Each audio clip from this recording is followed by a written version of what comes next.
I mean, my art practice has got different strands. So, so I trained as a painter, and painting has been kind of fundamental to everything that I do creatively. You know, when I first left college, I wasn't satisfied with two-dimensional things all the time. So I branched out into sculpture, into installation, photography, but always came back to painting. So it's kind of like the bedrock of my practice. And the recent paintings I've been doing over the past couple of years are they're like maquettes for larger sculptures.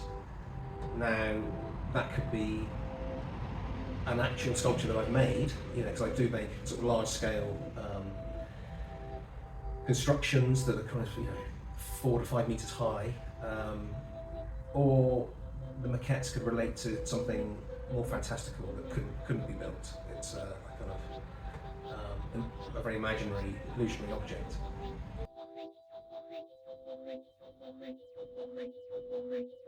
You know, for a long time now, for over 15 years, made pieces of furniture as kind of companion pieces to paintings and sculptures. And I kind of see them all equally. You know, they're all works of art in a way, and I was quite influenced early on in my career by Bauhaus design school and the Gestalt movement. I kind of like I like domestic objects having that elevation into pieces of art, you know, that could be seen not necessarily in a white cube gallery, but being seen in someone's home. I think that I like the idea of that.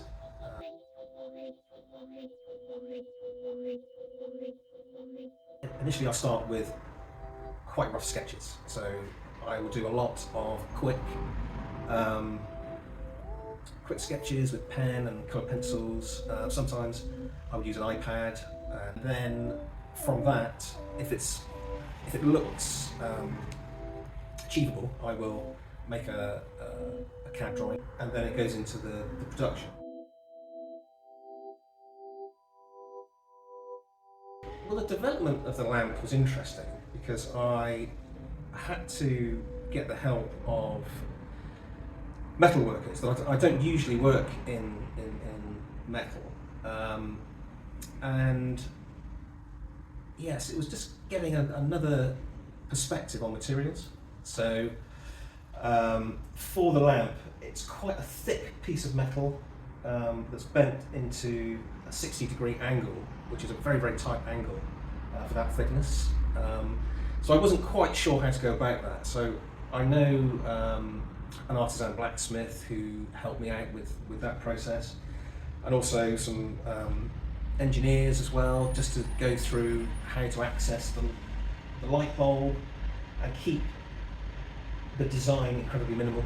So, you know, I wanted it to be, you know, very, very simple. And so all these bits were quite tricky to achieve, and getting that specialist help was really valuable, actually. Also, using certain sculptural techniques that I've learned throughout the years, mould making, casting in materials like jesmonite, concrete, resins. Yeah, it was just nice to experiment and to successfully develop the project with that old experience, I suppose. See the development from the CAD drawing into a three-dimensional piece. It's always incredibly satisfying. You know, when all the elements work correctly, you can't beat it, really.